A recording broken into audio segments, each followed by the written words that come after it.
The message part of your campaign has 5 components: your rationale, your story, your values, your issue positions, and what you say about your opponent. Today we'll discuss the why-tos and wherefores of what you say about your opponent. In my time, I've won political campaigns without saying a word about the opponent. If your opponent has no money, isn't making any real effort, or gaining any traction, you don't need to say anything. Ignore them. However, most of the time in competitive races, it will become necessary to compare and contrast yourself with your opponent. What you say, how you say it, when you say it is a judgment call that depends on your strategy. I can't advise you on that without knowing your strategy. However, what I can tell you is that it is foolish to go into a campaign without knowing your opponent backwards, forwards, sideways, and 6 ways from Sunday. When I was in my 20s, my first mentor used to say that campaigns are won and lost in the library.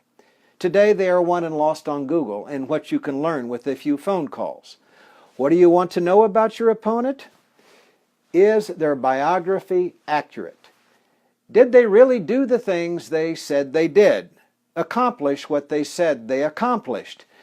Earn the degrees they said they earned? Authored the legislation they said they authored? Led the fight they said they led? I once worked in a Kentucky campaign against a senator who claimed he'd earned 2 degrees from the U.S. Naval Academy. He'd been saying it for years, and it was in his official biography published by the state of Kentucky. When I called the Naval Academy to check, I learned he'd never earned any degrees from the Academy. It was a bold-faced lie. Why do politicians do that? Because it is human nature for those in public life to exaggerate and embellish. All the more reason for you to double-check every detail in your opponent's biography. Look at their public statements. It's easy to find them on Google or LexisNexis. Are they consistent in what they say? Did they claim credit for something they did not do? Did they take a position on an issue in front of one group and the opposite position in front of a different audience? Closely examine what they claim to be their accomplishments. I was once involved in a congressional race where a candidate claimed to have worked as an analyst at the Pentagon during the Iraq War, a job that required top security clearance. At least that's what she told an audience on the campaign trail. What we later discovered was that she was an unpaid intern who ran the copy machine. How did we discover it? That's the way she described the position in a tweet to a one-time boyfriend. Her campaign quickly fell apart. Look for things in your opponent's past that suggest their values are out of sync with the electorate. George Bush, 41, discovered that as governor, Mike Dukakis had vetoed a bill requiring students to recite the Pledge of Allegiance. In 1988, that bothered a lot of people. Bush won 40 states. If you're running against an incumbent, look at where their money comes from. Do they receive money from unsavory characters or special interest? Take a look at their voting record and look for a relationship between the votes cast, policy decisions made, and the contributions they receive.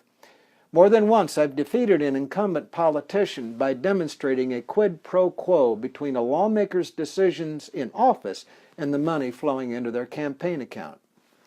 If you're running against an incumbent, look closely at how they spend their campaign money. Many often use their campaign accounts to enjoy tax-free dinners at fancy restaurants, buy lavish vacations, golf club memberships, luxury cars, and to supplement the income of family members that they hire as consultants. That is a no-no. Assign to someone in your campaign the job of learning everything there is to know about your opponent, their story, life history, bio, public statements, records, votes, campaign contributions. It is some of the most important work your campaign will do.